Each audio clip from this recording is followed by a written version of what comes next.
मैंने मुक्ता को सब कुछ सच बता दिया है, लेकिन फिर भी वो सब कुछ नहीं जानती और मेक श्योर कि वो सब कुछ ना जाने। हम दोनों के बीच में वो झगड़ा क्यों हुआ था, ये बात अगर हम दोनों के बीच में ही रहे तो अच्छा होगा। मुझे नहीं लगता कि मुक्ता उस सब को हैंडल कर पाएगी। मायरा ने अपनी ये बात मिहिर को इस तरह से कही थी मानो वो उसे चेतावनी दे रही थी। जब मिहिर ने उसके कहे आखिरी शब्द सुने, उसके चेहरे पर छाई मुस्कान एक पल के लिए गायब हो गई। उसने मुड़कर मायरा की तरफ देखा। मायरा, तुम्हें मेरे और मुक्ता के बारे में इतना सोचने की कोई जरूरत नहीं है। मैं उसे अच्छी तरह से संभाल लूंगा। तुम अपना सारा ध्यान खुद की डेटिंग लाइफ बैलेंस करने में लगाओगी तो बेहतर होगा। जाकर ईशान को अपने दिल की बात बताओ। कब तक इनडायरेक्टली हिंट करती रहोगी कि तुम किसी को लाइक करती हो? मिहिर ने मायरा पर पलटवार करते हुए कहा। जिस तरह मिहिर ने अपनी बात कही थी, उसे सुनकर मायरा एम्बैरेस्ड हो गई। दूसरी तरफ लाइब्रेरी के बाहर मुक्ता ने जब काव्या को जाते हुए देखा, उसने हंसते हुए कहा ये काव्या भी ना। जैसे ही मुक्ता ने अपने आसपास देखा, वहां ईशान के अलावा और कोई भी नहीं था। ईशान को देखकर मुक्ता को याद आया कि थोड़ी देर पहले उसने मुक्ता को कैसी बातें सुनाई थी। उन सब बातों को याद करते हुए मुक्ता ने मन ही मन में कहा, वीक रिलेशनशिप, बॉन्डिंग। ये ईशान मेरे सामने कैसे कैसे वर्ड्स कह रहा था। अब इससे पूछती हूँ कि मेरा और मिहिर का रिलेशनशिप कितना वीक है और कितना स्ट्रॉन्ग। एकदम से जो स्माइल मुक्ता के चेहरे पर छाई हुई थी, उसमें एक तरह की शरारत आ गई। उसने ईशान की ओर देखते हुए कहा, ईशान, क्या तुमने देखा कि मिहिर और मैंने कितने आसानी से अपने प्रॉब्लम सॉल्व कर लिए? अब तुम्हारा क्या कहना है? क्या हम दोनों का रिलेशनशिप स्ट्रॉन्ग है? मुक्ता के इस सवाल पर एक बार फिर से ईशान मुस्कुराने लगा। ईशान ने मुक्ता के सवाल पर रिएक्ट करते हुए कहा, मैं तो ये नहीं जानता कि तुम्हारा और मिहिर का रिलेशनशिप स्ट्रॉन्ग है या नहीं, लेकिन मैं ये जरूर कह सकता हूँ कि तुम्हारी पर्सनैलिटी बहुत वीक है। ईशान की कही ये बात सुनकर मुक्ता एक ही वक्त पर कंफ्यूज भी थी और अपसेट भी थी। ये लड़का कहना क्या चाहता है? मेरी पर्सनैलिटी वीक है? इस बात का क्या मतलब है? मुक्ता ने मन ही मन में सवाल करते हुए कहा। अब वो क्यूरियस हो गई थी, इसलिए मुक्ता ने ईशान से सवाल करते हुए कहा, तुम कहना क्या चाहते हो? मेरी पर्सनालिटी वीक है? तुम्हें ऐसा क्यों लगता है? मुक्ता के सवाल करने की देरी थी और ईशान ने उसके सवाल का जवाब देते हुए कहा, मुक्ता, जैसे कि तुम जानती हो, अब मैं और तुम कुछ अच्छे दोस्त नहीं हैं और ना ही एक दूसरे को अच्छे से जानते हैं, लेकिन फिर भी तुम अपने रिलेशनशिप के बारे में मुझसे पूछ रही हो। इसे मैं तुम्हारी वीक पर्सनालिटी नहीं कहूंगा तो क्या कह सकता हूँ? ईशान ने अपनी ये बात कही और वहां से चला गया। उसे जाते हुए देखकर अब मुक्ता इरिटेट हो गई थी।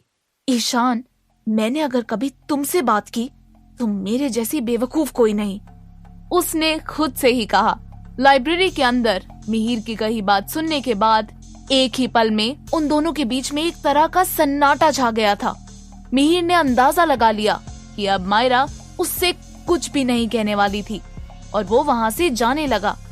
जाते हुए मिहिर ने मन ही मन में कहा, इस मायरा ने अपना मुंह खोला और मेरा सारा मूड ही खराब कर दिया। पता नहीं मेरे और मुक्ता के डिस्कशन में मायरा बीच में क्यों आ गई थी, लेकिन अगर एक तरह से सोचूं तो अच्छा हुआ। उसने भी मुक्ता को सच बताने में मेरी मदद कर दी। छोड़ो यार, क्या मैं भी फालतू की बातें लेकर बैठा हूँ। अभी बाहर जाता हूँ और मुक्ता के साथ एक रोमांटिक सी डेट प्लान करता हूँ। डेट पर जाने के ख्याल से मिहिर का सारा गुस्सा और इरिटेशन गायब हो गए थे। बाहर जाते ही मिहिर ने देखा कि मुक्ता अपने ही ख्यालों में खोई हुई थी। बेबी, क्या सोच रही हो? क्या तुम ये सोचकर परेशान हो रही हो कि हमें डेट पर कहाँ जाना चाहिए?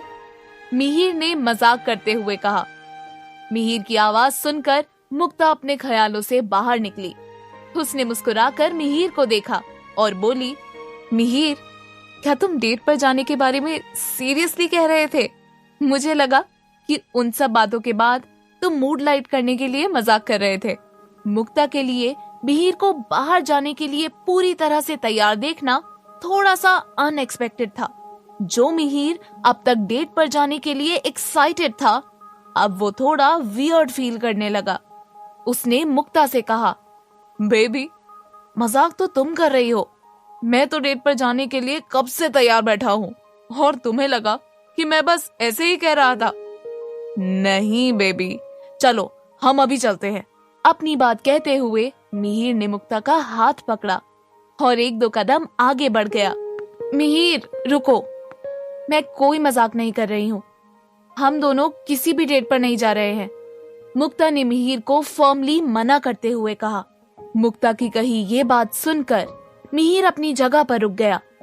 उसने मुक्ता की तरफ इस तरह देखा मानो उससे एक्सप्लेनेशन मांग रहा हो। मुक्ता ने देखा कि मिहिर की आंखों में कई सारे सवाल थे।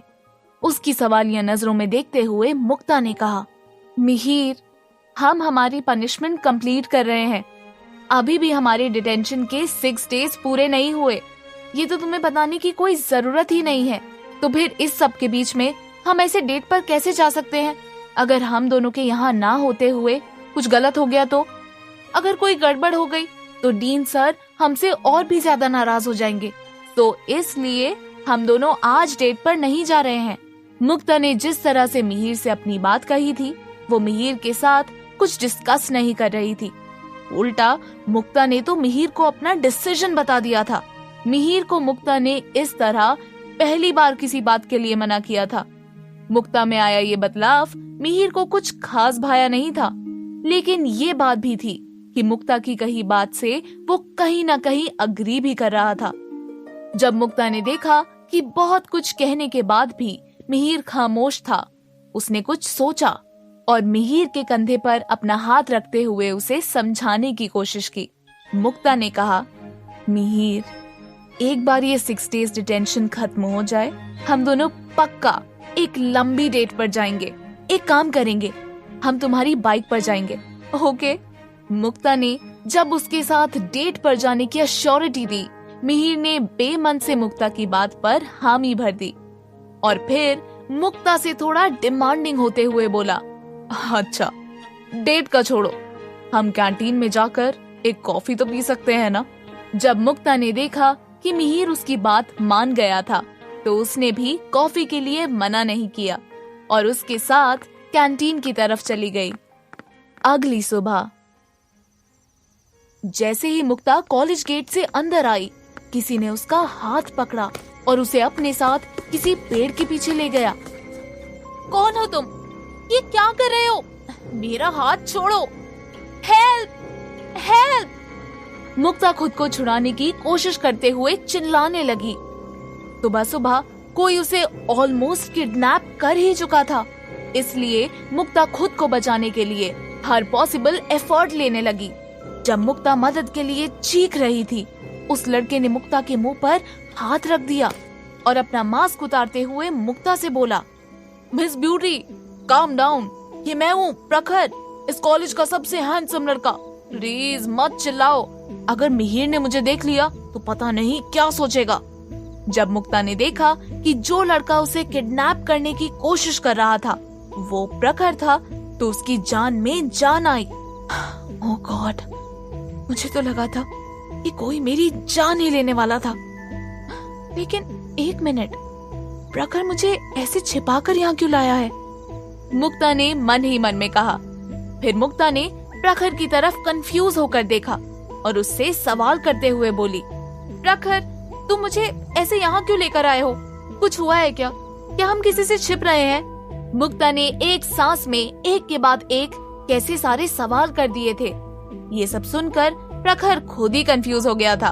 उसने मुक्ता को अपना हाथ दिखाते हुए कहा, मिस ब्यूटी, काम डाउन, हम नहीं, मैं छिप रहा हूँ। मुझे ये बताने में बहुत बुरा लग रहा है कि मैं एक बहुत ही बुरी मुसीबत में फंस गया हूँ और दुख तो मुझे इस बात का हो रहा है कि मुझे तुम्हारे अलावा और कोई भी नहीं बचा सकता। प्रखर ने अपनी ये बात बहुत ही इमोशनल होकर कही थी। अपने फ्रेंड की ऐसी हालत देखकर मुक्ता के दिल में नरमी छा गई। उसने बिल्कुल भी सोचे बिना प्रखर से कहा, क्या हुआ है प्रखर? अगर मैं तुम्हारी हेल्प कर पाई तो मुझे बहुत खुशी होगी। बताओ, मैं तुम्हें उस मुसीबत से निकालने के लिए क्या कर सकती हूँ? प्रखर जितना मुक्ता को जानता था, वो कुछ भी करके अपने फ्रेंड की हेल्प करने वालों में से एक थी। प्रखर ने इस बारे में सोचते हुए मन ही मन में कहा, मिस ब्यूटी, मैं जानता हूँ कि जब मैं तुम्हें मेरी मुसीबत के बारे में बताऊंगा तुम अपसेट हो जाओगी, लेकिन मेरे पास भी दूसरा कोई ऑप्शन नहीं है। प्रखर ने फिर मुक्ता से एक और बार सवाल करते हुए कहा, मिस ब्यूटी, प्रॉमिस कर रही हो? कहीं अभी हाँ कहकर फिर मुकर तो नहीं जाओगी ना? प्रखर ने अपनी ये बात कहते हुए मुक्ता को बड़ी बड़ी आंखों के साथ देखा। मुक्ता भी इस पॉइंट पर बहुत अटेंटिव थी। उसने प्रखर को वादा करते हुए कहा, प्रखर, क्या ये भी कोई बात हुई भला? मैं प्रॉमिस करती हूँ, मैं जरूर तुम्हारी हेल्प करूंगी। मुक्ता ने जैसे ही प्रॉमिस किया, प्रखर के दिल से बहुत बड़ा वजन हल्का हो गया। उसने मुक्ता से कहा, मिस ब्यूटी, आज के दिन मैं तुम्हारे साथ डीन ऑफिस में काम करना चाहता हूँ। प्रखर की कही बात सुनकर मुक्ता ने तुरंत हामी भर दी, लेकिन उसके बाद मुक्ता ने जो सुना उसे अपने किए हुए प्रॉमिस पर पछतावा हो रहा था। प्रखर ने मुक्ता से कहा, मिस ब्यूटी, ये हेल्प नहीं, हेल्प तो तुम्हें मुझे काव्या से छिपाने में करनी होगी। तुम तो जानती हो कि उस दिन नशे के हालत में मैंने उसे अपनी गर्लफ्रेंड बनने के लिए पूछ लिया था।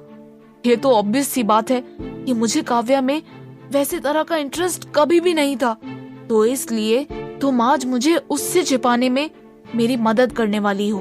प्रखर की कही ये बात सुनकर मुक्ता उलझन में पड़ गई। वो ये सोचकर परेशान हो रही थी कि उसे प्रखर की मदद करने के लिए काव्या से झूठ कहना था। वो एक दोस्त के लिए दूसरे दोस्त के साथ गलत करने वाली थी। मुक्ता को खामोश देखकर प्रखर ने मुक्ता को याद दिलाते हुए कहा, मिस ब्यूटी, भूलो मत, तुमने मुझे प्रॉमिस किया है, अब तुम अपने वादे से पीछे मत हटो। जब मुक्ता गिव अप करने के बारे में सोच रही थी, प्रखर के इस सेंटेंस ने उसे रोक दिया। मुक्ता ने प्रखर से बेमन से कहा, ठीक है, मैं तुम्हें काव्या से छिपने में मदद करूंगी, लेकिन प्रखर, तुम बहुत बुरे हो। वहाँ से निकलने के बाद मुक्ता और प्रखर डीन ऑफिस में चले गए। आज उन्हें वहाँ के मैनेजमेंट में काम करना था। वैसे तो मुक्ता ना चाहते हुए भी प्रखर का शुक्रिया अदा कर रही थी, क्योंकि डीन रायचंद के ऑफिस में बास्केटबॉल मैच वाले दिन जो हुआ था, उसके बाद मुक्ता डीन रायचंद का सामना करने के लिए डर रही थी। वो तो प्रखर की वजह से वो डीन ऑफिस में अकेली नहीं थी। तुम दोनों में से कोई एक, ये प्रिंटिंग वाले की तरफ से आया हुआ कोरियर है, इसे जाकर डीन रायचंद के ऑफिस में रख दो, पीएन ने आकर कहा। जब मुक्ता ने सुना कि उसे डीन रायचंद के ऑफिस में जाना था, वो घबराने लगी। उसने प्रखर से बोला, तुम्हें ही डीन ऑफिस में काम करना था ना, अब जाओ वो कोरियर डीन सर के ऑफिस में देकर आओ। मुक्ता की कही बात से प्रखर बिल्कुल भी खुश नहीं था, लेकिन फिर भी उसने मुक्ता को मना नहीं किया और मुंह बनाकर वो कोरियर लेकर मैनेजमेंट ऑफिस से बाहर चला गया। जाते जाते प्रखर ने खुद से ही बड़बड़ाते हुए कहा, क्या दिन आ गए हैं, उस काव्या के चक्कर में मुझे चपरासियों के काम करने पड़ रहे हैं। हाँ, पता नहीं कि इस कोरियर में क्या है, कितना भारी है। अपने नसीब को कोसते हुए जब प्रखर डीन रायचंद के ऑफिस में पहुंचा, उसने देखा कि डीन रायचंद हमेशा की तरह अपनी चेयर पर बैठे हुए थे। सर, क्या मैं अंदर आ सकता हूँ? प्रखर ने पूछा।